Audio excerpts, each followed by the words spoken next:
Es miércoles y esta vez contamos con la sección Concínciate con Adimel y esta vez de la mano del enfermero de la asociación, Mohamed El Kader, al que ya tenemos en el estudio. Mohamed, muy buenos días. Buenos días, ¿qué tal? Bueno, Mohamed, cuéntanos un poquito cómo está siendo el día a día de la asociación estos días. Bueno, el día a día, bajo la perspectiva que tengo yo, que soy enfermero de la asociación junto a mi compañera Henen, es el día a día, pues eh, tenemos a varios pacientes, varios usuarios que van viniendo, a los que atendemos y nuestro objetivo principal es la prevención de estos pacientes, de estos usuarios que vienen. ¿Cuántos usuarios tenéis ahora? Los usuarios van dependiendo del día. Tenemos varios socios, estamos creciendo y estamos por la mañana y por la tarde y recibimos a las personas que quieran venir, sean socias o no. ¿Y cuál es la atención que se les da? ¿Cuál es vuestra actuación normal, la más común? En primer lugar, si la persona acaba de debutar, pues lo que hacemos, nuestra función es de asesoramiento. Asesoramos e intentamos guiar a esa persona en sus cuidados en, en diabetes, porque claro, una persona que debuta se le viene el mundo encima, dice, ahora tengo diabetes, ¿y ahora qué? Entonces nosotros respondemos a ese ¿y ahora qué? Ujú. ¿Cuáles son las principales dudas del ¿y ahora qué? ¿La gente llega asustada, llega con miedo, lo asume bien? ¿Cómo normalmente desde el plano psicológico cómo lo afrontan? Depende, porque claro, la diabetes no tiene edad, entonces nos vienen usuarios de ciertas edades que son muy pequeños. Te hablo de 6, 5, 4 años. Claro, vienen acompañados de los padres. Entonces, cuando vienen, cuando debutan, hablamos de debut cuando se Sí, diagnostica sí, la sí. diabetes por primera vez, vienen súper asustados, tanto padres como los niños. Vienen adolescentes que dicen, ¿qué hago? ¿Qué como? Ahora no puedo tomar ningún pastel, ningún azúcar. Mi vida como la conocía ha dejado de existir. Entonces nosotros lo que hacemos es guiarlo. ¿Cómo? Marcándole unas pautas de alimentación, unas pautas en las inyecciones de insulina, en este caso de los tipo 1, que son insulinos dependientes desde el debut.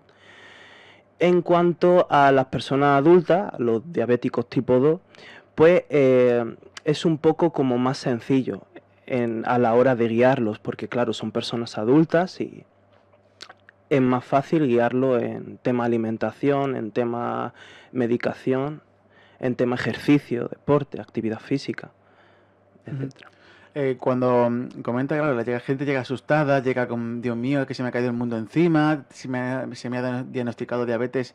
¿Cree usted que es porque hay mucho desconocimiento en torno a la diabetes y que no supone el fin del mundo? Por supuesto, hay muchísimos mitos sobre diabetes, muchísimos. He escuchado cosas como que la diabetes se puede contagiar, como que el que tiene diabetes ya no puede tomarse ningún dulce, como que la insulina es mala, te deja ciega, eh, que el diabético sí o sí va a perder los pies o va a tener Madre mía. problemas renales, sí, sí. Y vienen a consulta y los debuts son así, dice, ¿y ahora qué? ¿Y me va a pasar esto? Es que yo conozco a una persona que tenía diabetes y le pasó esto. No, no.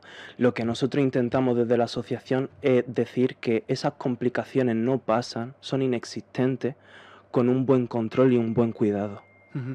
Y esos mitos, desde el punto de vista de un enfermero, ¿cómo se podrían erradicar? ¿Cómo se podría luchar contra ese tipo de leyendas que lo único que hacen es infundir miedo? El punto número uno y fundamental de la asociación es el conocimiento, dar a conocer. Es la parte esencial para prevenir. Si tú no conoces qué está pasando en tu cuerpo, vas a seguir teniendo un mar de dudas y una incertidumbre que se acaba con ese conocimiento que damos en nuestras charlas, en nuestras conferencias, en nuestros talleres, en nuestras actividades. Y por eso yo siempre, cuando doy alguna formación, me gusta empezar por la fisiopatología, por cómo funciona nuestro cuerpo de manera normal y qué es lo que pasa cuando tenemos diabetes. Ujú. ¿Han notado un repunte de casos o han notado que la edad media de la gente que debuta, como ustedes dicen, ha bajado o son, como ha comentado antes, la edad es muy diferente? Hay casos de 4, 5 años, 6 y hay gente de 20, de 30 que ha sido diagnosticada hace poco. He leído hace poco que en España se está estabilizando un poco, no obstante, en Melilla sigue creciendo. Un 20% de la población melillense calculamos que es diabética, ya sea tipo 1, tipo 2, es diabética. Entonces esto es un número enorme, porque ¿cuántos somos en Melilla? 89.000, 87.000 aproximadamente. Un 20% es una cifra exageradamente alta. Entonces lo que queremos desde la asociación es intentar concienciar de que estos números tienen que disminuir, A través de buenas prácticas, supongo, ¿no? por supuesto, a través de una alimentación saludable, ejercicio físico y sobre todo, y recalco y vuelvo a repetir, sobre el conocimiento de la diabetes. Porque una persona que conoce cómo surge la diabetes tipo 2, pues puede prevenirla. Porque claro, la diabetes tipo 2 se puede prevenir. Ya hay diversos tipos de diabetes en los que no podemos hacer nada, no se pueden prevenir, vaya, como es el caso de la diabetes tipo 1 que afecta a niños y adolescentes, pero sí que podemos abarcar la diabetes tipo 2, que es la que sí podemos prevenir, la que sí podemos tocar, la que aparece cuando hay cierto sedentarismo, cierta obesidad, esa obesidad que provoca esa diabetes tipo 2, esa resistencia a la insulina que provoca la diabetes tipo 2, sí se puede prevenir. Mm. Entre los factores de riesgo para sufrir, para tener diabetes está la obesidad. Correcto, ahí voy. ¿Es el principal o hay más? Bueno, es uno de los principales.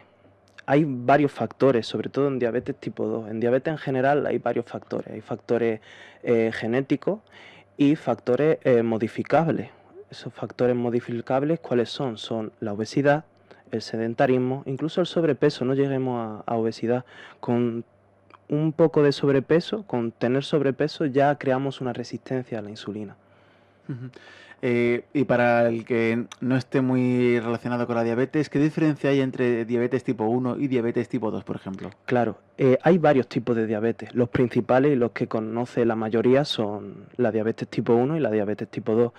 La diabetes tipo 1 es una condición autoinmune en la que nuestro sistema inmune, encargado de proteger nuestro cuerpo, por ejemplo, tenemos una gripe, un patógeno entra en nuestro cuerpo, entonces el sistema inmune nos defiende. ¿Qué pasa en la diabetes tipo 1? Que el sistema inmune se equivoca, por así decirlo, y ataca a nuestras células beta, que son las células productoras de insulina, que se encuentran en el páncreas. ¿Qué pasa? Que al atacar al páncreas ya no se produce insulina. La fábrica de insulina, por así decirlo, es el páncreas. Entonces, si tú destruyes la fábrica, nos quedamos sin insulina. Por eso dije anteriormente que los diabéticos tipo 1 son insulinodependientes desde el minuto cero. Ujú. ¿Y los que sufren tipo 2? Y los que sufren diabetes tipo 2 tienen una resistencia a la insulina. ¿Qué significa esto? El motor, el páncreas, el productor de insulina, sigue produciendo insulina. Aquí el sistema inmune no ataca a nuestro páncreas. No obstante, se crea una resistencia. ¿Por qué? Por lo que estuvimos hablando. Sedentarismo, obesidad, malos hábitos. ¿Qué hace? Que la insulina, por mucho que se produzca, no activa a nivel celular esa apertura para que la glucosa sanguínea entre a la célula. Entonces, lo explico mejor. Nosotros cuando ingerimos alimentos, esa glucosa que ingerimos de ese alimento va a la sangre, pasa por el estómago, es digerida, tal, y va a la sangre. Esa glucosa sanguínea tiene que pasar a la célula. Y para que pase a la célula necesitamos insulina, que actúa como llave para que esta glucosa entre en la célula. Entonces, si esta glucosa no entra en la célula, tendremos diferentes signos y síntomas que nos indicarán que tenemos una hiperglucemia, unos niveles altos de azúcar en sangre, que son los que provocan las diferentes complicaciones que conocemos. ¿Y cuándo una persona puede sospechar que tiene diabetes sin tenerla previamente? Claro, claro. Pues hay signos y síntomas sutiles y otros muy visibles. ¿Por cuál quieres que empecemos? ¿Por los sutiles o por...? Empecemos por los sutiles. Por los sutiles, pues te puedo decir un signo sutil de diabetes es unas manchas que aparecen en la nuca, en las axilas o en la zona pélvica de la persona. Estas manchas se llaman acantosis nigricans y son un signo de que hay una resistencia a la insulina. Claro, en diabetes tipo 2 dije que la insulina hacía de llave para que esa glucosa entrara a la célula. Cuando hay una resistencia a la insulina, esa llave no funciona. Esa insulina no realiza bien su función. Entonces, este signo de resistencia se ve reflejada con estas manchas. Signos más claros, poliuria. ¿Qué es la poliuria? Ganas de ir al baño constantemente. Y me dirás, bueno, Mohamed, yo voy al baño como 12, 10 veces al día. Bueno, si bebes mucha agua es normal, no hay que alarmarse, ¿sabes? Cuando digo poliuria me refiero a más de 15 veces, más de 20, más de 30, estar constantemente en el baño. ¿Por qué? Porque los niveles de azúcar en sangre son muy elevados y el cuerpo es sabio, entonces intenta excretarlo. ¿Y cuál es la vía de excreción del ser humano? La orina, exacto. Otro, la polidipsia. Al orinar mucho, nos deshidratamos, perdemos muchos líquidos, entonces nos entra mucha sed. A eso llamamos polidipsia. Y la última P, hemos hablado de poliuria, de polidipsia, sería la polifagia, el hambre. ¿Por qué nos da hambre? Por mucho que comamos, tenemos hambre. Un diabético, por mucho que coma, tiene hambre. Esto en el debut. ¿Por qué? Porque sí, comemos y tenemos glucosa en sangre, pero la célula está vacía. La célula no tiene glucosa por esa resistencia a la insulina. Y esto pasa tanto en diabetes tipo 1 como en diabetes tipo 2. El caso es que no llega glucosa a la célula y la fuente de energía del ser humano es la glucosa. Entonces, si no hay glucosa a nivel celular, el cerebro manda señales de, oye, no tengo energía, come más. Y así, claro, es un círculo vicioso. Exactamente, es un bucle. Ese círculo vicioso es más peligroso cuando se trata de dulces. Por ejemplo, alguien que no para de comer. Y en este caso imaginemos que no para de comer dulces. Chocolate, bizcocho, pasteles, bueno, toda la bollería. ¿Ese riesgo para padecer diabetes aumentaría? Por supuesto, si forzamos al páncreas, si forzamos esa producción de insulina ingiriendo mucha glucosa, claro, cuando tenemos mucha glucosa en sangre, una persona no diabética, ¿vale? Pongamos el ejemplo. Tenemos glucosa en sangre. Entonces, si tomamos más dulce, aumentamos esa glucosa en sangre. Entonces, necesitamos más aporte de insulina. Entonces, claro, si consideramos al páncreas como un motor, cuando tú fuerzas ese motor, se acaba rompiendo, se acaba estropeando. Y ahora, bueno, estamos ya a 18 de junio, se acerca el verano en próximas fechas, en pocos días empezamos el verano oficialmente. ¿El calor supone un factor de riesgo más o no influye a la hora de poder aumentar esa sensación? Por supuesto, hablábamos de hiperglucemia cuando había mucha glucosa en sangre. En el caso de estos tiempos calurosos, tenemos que hablar y hacer hincapié en las hipoglucemias, que es lo contrario, es cuando hay niveles bajos de glucosa, de azúcar en sangre. Entonces, claro, debemos mantenerlos muy hidratados porque perdemos muchos líquidos a través de la sudoración. Entonces, esa pérdida de líquidos hace que necesitemos una rehidratación constante. Y esos niveles de azúcar bajan con ese calor.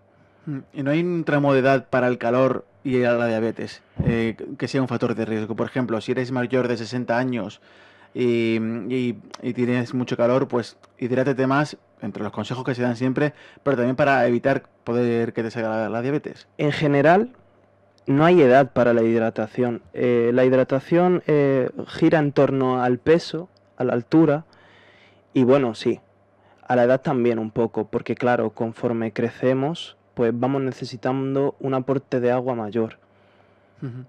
En la actividad de la asociación, en las próximas fechas, ¿tienen previsto alguna actividad o en verano se realiza algún tipo de taller para las personas? Estamos trabajando en ello. A lo largo de este año hemos tenido varios talleres, varias charlas informativas, hacemos también actividad física, salimos cada domingo, un domingo de cada mes, realizamos actividad física, estáis todos invitados. se promociona en las páginas de Adimel cada vez que tenemos alguna actividad. Hace poco fue el trail solidario de la Guardia Civil, eh, y estamos trabajando en ello. Sobre todo queremos abarcar, muy importante, los colegios, los institutos, la universidad, porque queremos poner el foco en la educación desde el inicio. Porque claro, yo soy enfermero, pero a mí no se me ha hablado de diabetes hasta que llegué a la universidad, hasta que empecé el grado de enfermería. Entonces, en el colegio, en los institutos, a mí nadie me habló de diabetes nunca. Entonces queremos tratar ese punto e intentar solventarlo. ¿Cómo? Abarcando a los coles. ¿Y cuándo va a ser esto? Pues creemos que puede ser posible a partir del próximo curso académico. ¿Se tienen previsto entonces charlas y demás en colegios y... Claro, mis compañeros, tanto la presidenta, Mercedes, como el vicepresidente y gestor, David, están haciendo un trabajo impecable en este aspecto. Y estamos intentando abarcar el tema MEC en el Ministerio de Educación para que nos permitan, y claro que sí nos permitirán, abarcar a los coles, los institutos, las universidades. Porque de esta manera también así se normalizaría la diabetes, ¿no? Porque como hemos empezado la entrevista comentando que hay un montón de mitos, de leyendas, de que parece que se va a acabar el mundo cuando a alguien se le diagnostica diabetes y no es así. Y eso pasaría por aumentar ese conocimiento entre los niños para que desde chico, para que vayan a la charla que podáis dar en centros educativos, vayan a casa y decir, mira mamá, mira papá, que nos han dado una charla hoy sobre diabetes y eso ayudaría a normalizar este tipo de trastorno, ¿no? Claro, he dado diferentes charlas a niños en la asociación y algunos me decían, oye, profe, la diabetes se contagia. Profe, yo he visto a mi compi que tiene un aparato así como un móvil en el cuerpo y yo he visto a otro que tiene como una piedra en el brazo. Claro, se refieren a estos sensores, estos medidores de glucosa continuo, a estos sistemas de infusión continua de insulina, a este aparataje que tienen las personas diabéticas. Entonces los niños, cuando ven eso en el cole, se llenan de incertidumbre, se llenan de preguntas que nadie les responde. Exactamente, y nadie les responde a estas preguntas. Bueno, de hecho, tuve un caso hace poco en la playa, que ahora que hace buen calor o hace buen tiempo, pues veía varias personas con medidores de glucosa en el cuerpo.